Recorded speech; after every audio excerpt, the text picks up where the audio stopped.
Alright, hi guys, and welcome na naman sa isang episode ng JC Lara Vlogs. And today, kami po ay nagpunta sa Marilaki. Okay, ngayon huwag kayo magtaka kung ba't Marilaki na naman ang content ko, no? Kasi matagal lang akong di nakapunta rito. Siguro mga 3 months ago, nung huling punta ko rito. Hindi ko na maalala. Ngayon kasi it's July, ano? So malapit na magpasko, no? Kasi after July, August, tapos tong August, September. So sobrang busy. Sobrang busy po talaga. Pasensya na po kayo sa delay ng aking mga contents, no? Especially sa mga kapwa nating 150cl, ano? Maraming salamat sa pag-stick sa aking channel. Ngayon, actually, arrive kami. Naghahanap lang kami ng coffee shop. Tsaka, tignan nyo guys, oh. Ganda, oh. Dito kasi sa Marilaki, ito na yung pinakamalapit na may magandang view. Although, syempre, sa sobrang nakaka-relax, minsan nakakaantok na rin talaga, no? Isa pa, kung nasanay kayo dito madalas na nakakotse na, minsan parang mas gugustuhin nyo talaga magkotse na lang kaysa magmotor. Kasi, itong Marilaki, lalo sa ganitong oras, ang oras ngayon ay nasa 10:44 na o magtatanghalian na. Marami ng sasakyan o kotse. Hindi ka na makakapaglaro-laro talaga. May mga times sa makakapag ka pa rin, makakapag-banking ka pa rin. Pero sa dami na ng sasakyan, halos delikado na ngayon mag-banking dito.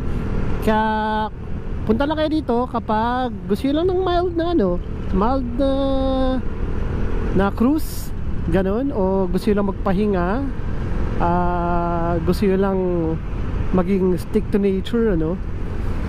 So ayan, sa mga nagtatanong guys kung ilang taon na si 150cl, na-purchase ko sa December last 2022, no? So natapos ko siyang hulugan this 2024. 1 year and ano lang siya, in a few months, no? Alam ko 1 year and 18 months, pero I may be wrong kasi hindi ko na maalala. Kinuha ko to 0% interest with high down payment, no?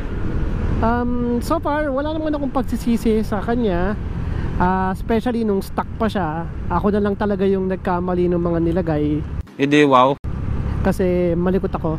Excited ako nung from YTX to scooter. Parang feeling ko marami akong magagawa. Mas marami akong mailalagay na abubots kumpara mo sa dati kong motor na YTX na halos wala akong mailagay, no? Unless bibuild ko talaga siya. Pero since wala rin naman akong time mag-build, at kahit sinubukan ko, wala rin naman nangyari, at least ito, diba? Tsaka since scooter ito, madali siyang imaneho. Okay. Kailangan mo lang ng, of course, balance, presence of mind. Ang preno, wala na sa paa, nasa kaliwa kanan, no?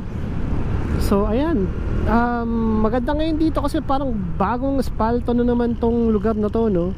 Alagang-alaga talaga tong area kasi dinadayo talaga to ng mga riders, drivers. Kaya hindi na pwede pabayaan, ano? Siyempre pag pumangit ang daan dito, wala na may trip na dumaan dito. So ayan. Now going back sa aking 150cl, yes, may edad na po ang aking motor, ano. Ang total odometer na tinakbo ko ngayon is 23,881 na po, no, ang aking total.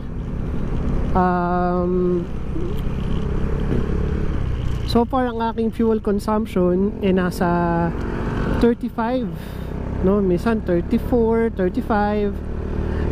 Dahil po yan sa aking current setup ng panggilid. Panggilid ko, naka-Lamborg ako na na pulley, no. Tinanggal ko na yung kickstart kasi since nagpalit nga tayo ng drive phase, wala na yung kapitan nung kick. Tapos yung sa aking ano, drive naman, yung sa aking ano, clutch, naka ano po tayo, no? Naka makapal na clutch lining. Kaya kaya po natin tumakbo ng 100 anytime natin gugustuhin. Kaso since may OBR tayo ngayon, no, hindi naman tayo magkakamote at saka makulimlim, no? May mga ambon-ambon. So expect pag maambon-ambon, madulas. Kaya better not rush to it. Isa pa, hindi naman tayo nandito para mag-racing. And also pa ba, wala pa naman ako naging major issue talaga sa aking ano, Motor Star 150CL. Yung mga button switches gumagana pa. Natanggalan lang ako ng signal switch, siguro lumuwag, so nagpalit na lang ako ng signal switch. Pero ang DIY ko lang to. Yung mga lights same thing pa rin. So wala namang pinagbago yung aesthetic ko. Yung drive light ko same pa din. Matagal na to nakakabit pero it's working fine pa rin naman. So courtesy, no? Well actually binayaran ko naman, pero shoutout pa rin sa'yo kay Weekend Rider. Pa ba? Wala eh, the rest stock eh. Halos lahat sila stock. Actually, let me show you.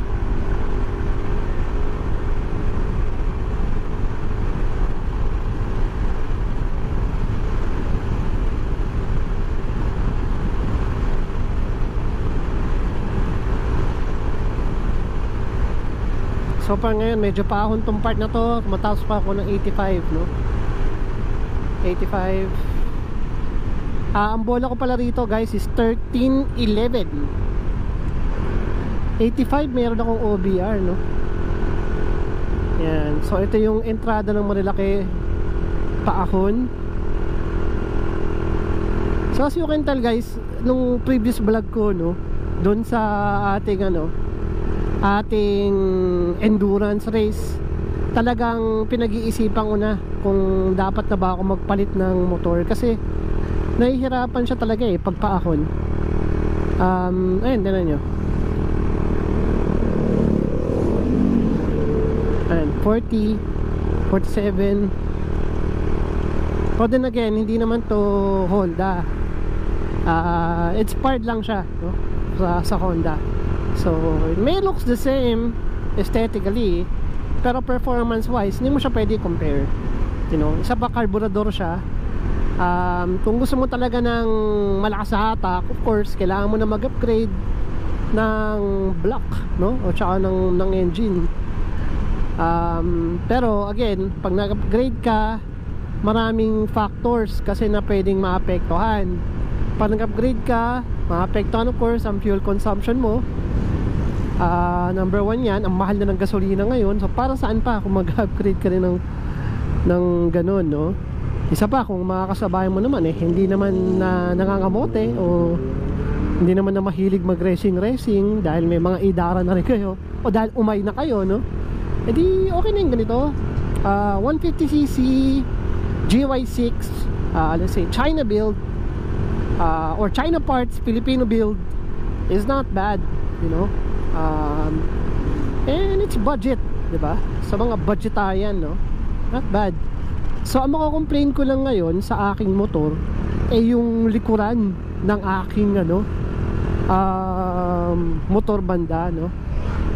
Yung let's say, when I say likurang bahagi, yung aking shock, pinalitan ko kasi ng Takasago shock.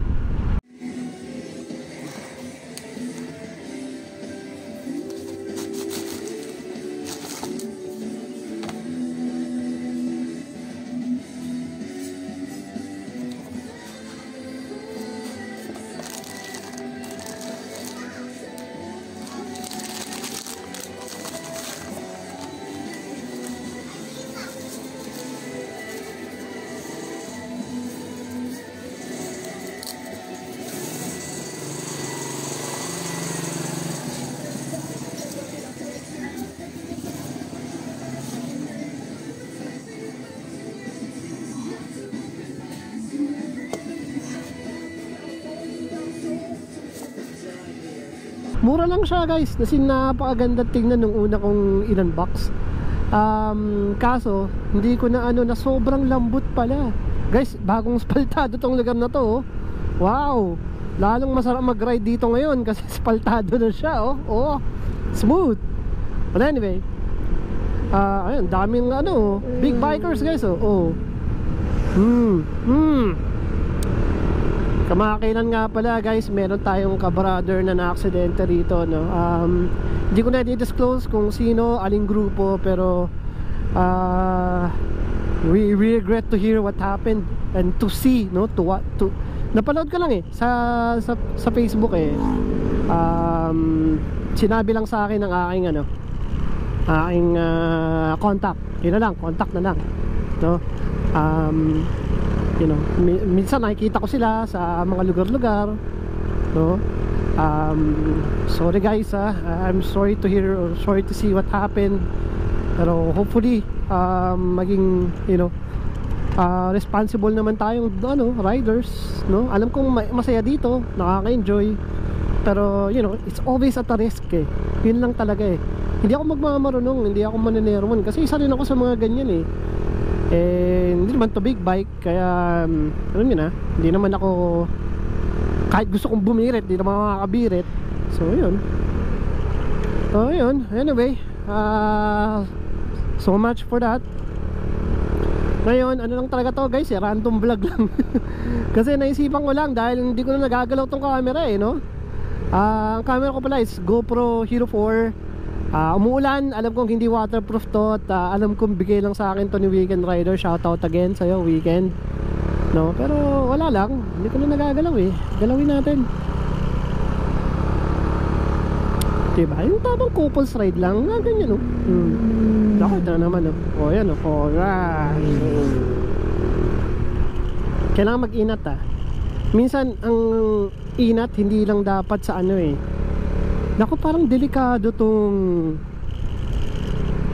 ni NMAX sa center stand niya guys. So dahil nyo yung stick na yon sa baba, parang pag binaki niya yung sasayad, parang delikado yung ganun Tapos gaya nga sinabi ko sa inyo guys, may kotse sa harapan, may kotse sa likod. So hindi na rin talaga lugar laruan to, kasi pag nagkamali, let's say biglang dumaos-dos o napahiga rito, meron ka ng kasunod na kotse. Sa harap naman, di ka naman basta-basta pwedeng sumingit, kasi if you look at them, kahit gusto nilang sumingit, they cannot. Actually, hindi ko naman sa may hinihintay akong mangyari dito, no, pero damn, that's delicate. Parang delikado nga to. Actually, try ko siyang overtaken guys kasi kapag bumaking to pa kaliwa, I don't think na, oh my gosh, bikers, buti lang di siya mahilig bumaking. Siguro alam niya rin na delikado yung kanyang center stand, no. Overtake na ako.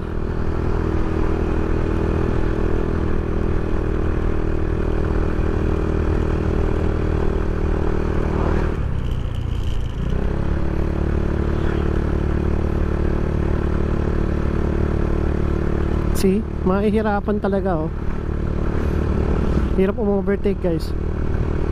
Tapos ganyan pa blind curve pa sobrang hirap. Look at the nature sarap din. I mean, tamang chill ride lang.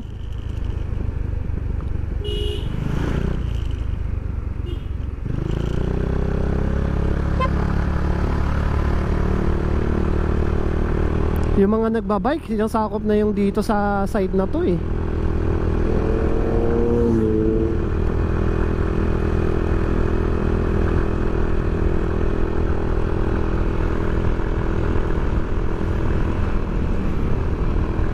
Alam nyo kasi guys, ang nakakatakot sa bike yan mas prone sa sa bali.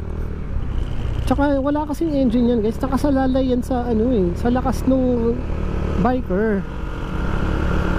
Wow, ready to camp tong isang to. Magka-camping isa yun sa mga magandang gawin dito sa Tanay is ano, mag-camp. Maraming kasi ano rito guys maraming campgrounds na pwede kang pagpilian, no? Ayan. So, kilometer 45 na ako guys. Magpo-focus muna ako sa pag-ride. Nakita nyo naman, ito na yung kalagayan ng Marilaki ngayon. Okay guys, ito na sinasabi ko sa inyo, no? Kanina medyo hindi naman nahinto, pero napapreno ako sa paahon. Ang problema, kahit anong birit ko ngayon dito sa aking ano, motor start, hindi na siya nag-exceed ng 45. Tira nyo, 46. Ganito halos yung nangyari sa akin nun sa Baguio. I mean, ang tagal niya kumuha ng ano, ng parang power para hatakin ka paahon. Now, alam ko limitasyon na yun nung ano nung engine pero kasi naunahan na ako ng click 125.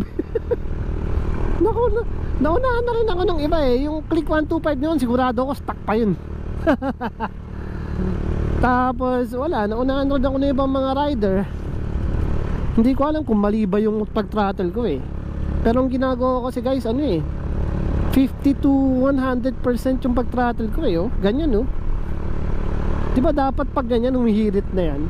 Hindi ko alam kasi sa motor ko sa YTX dati ganun ako mag-drive actually ganun din naman ako kahit sa Aerox diba sobrang ano ko mag-drive hindi ako yung kaskas ng kaskas.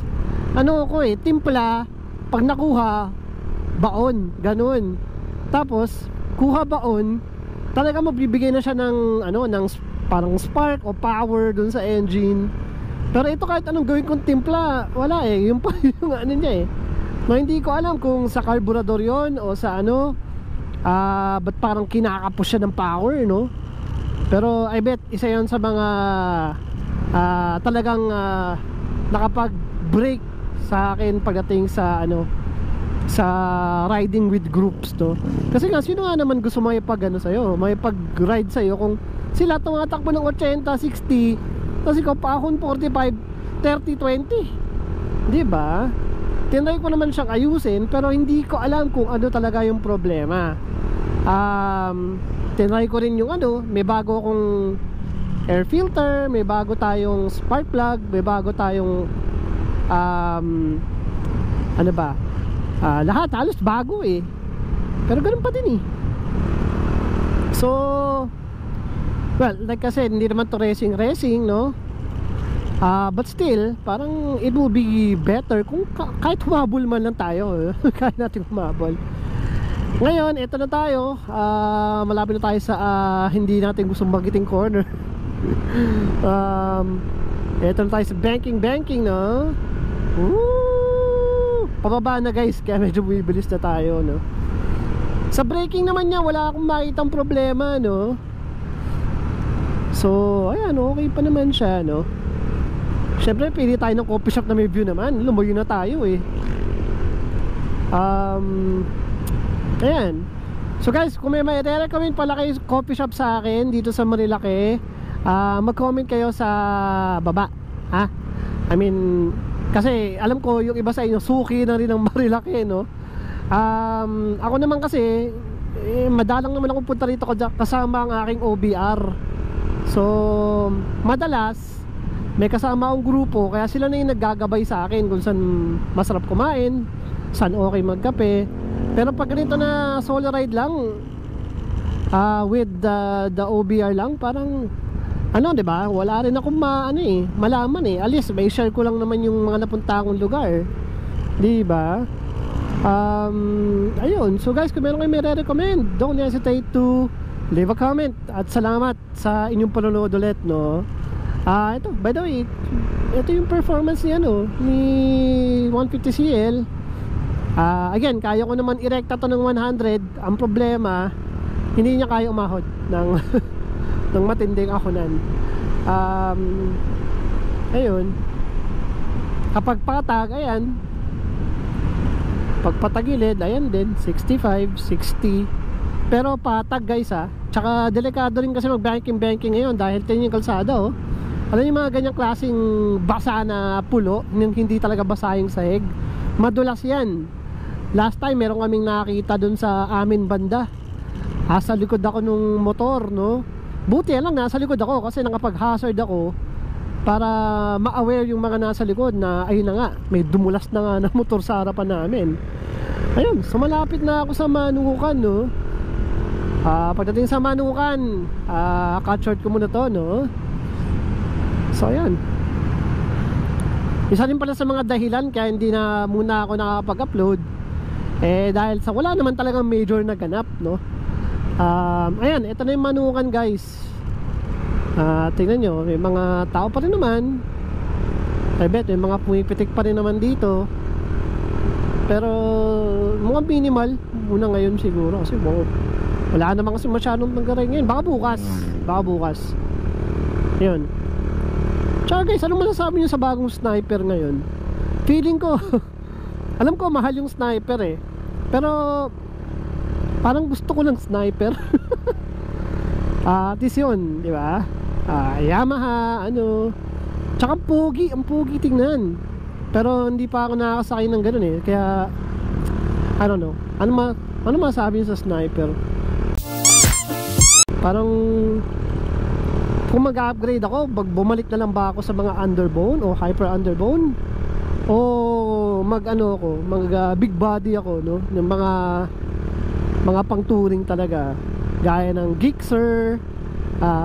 Actually I was thinking about Yamaha SZ, no? Kasi halos pareho lang siya ng drive ni YTX. Kung titignan yung engine nila, halos parehong gawang India, kaya alam mo solido. Tapos rin, fuel efficient din pero hindi FI. So ayun, ang maganda lang kay SZ, syempre tubeless. At yung mga parts niya madami na kasi nga matagal na siya sa Yamaha. Kaso I heard recently na nag-stop manufacturing sila ng Yamaha SZ. So hindi ko lang alam baka rinig ko lang. Pero alam niyo, nakakatakot kasi yung pag nag-stop production parang yung YBR nila, ang dami pang parts pero marami namang compatibility. I mean si YTX ko, yung mga parts ng YBR compatible sa kanya. So I'm still thinking about Yamaha SZ. Isa pa, sulit Yamaha mura, wala pang 80,000 meron ka ng Yamaha, diba? Branded na yun, India made pa, diba? So ayun, I'm considering lang. So guys, cut short ko muna to.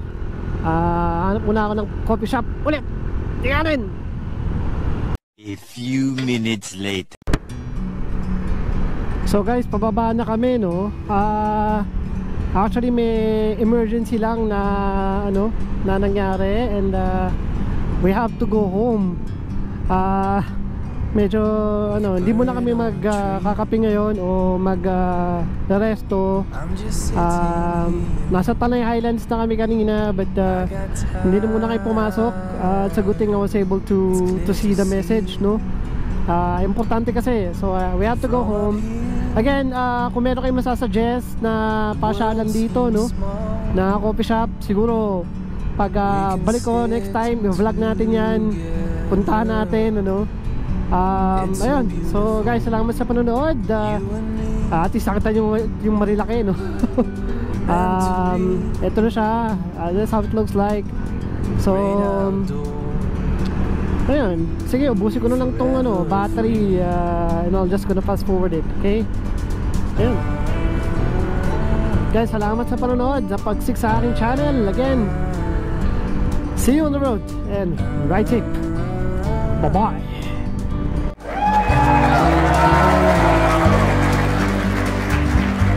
Sometimes you need to go and take a step back to see the truth around you. From a distance you can tell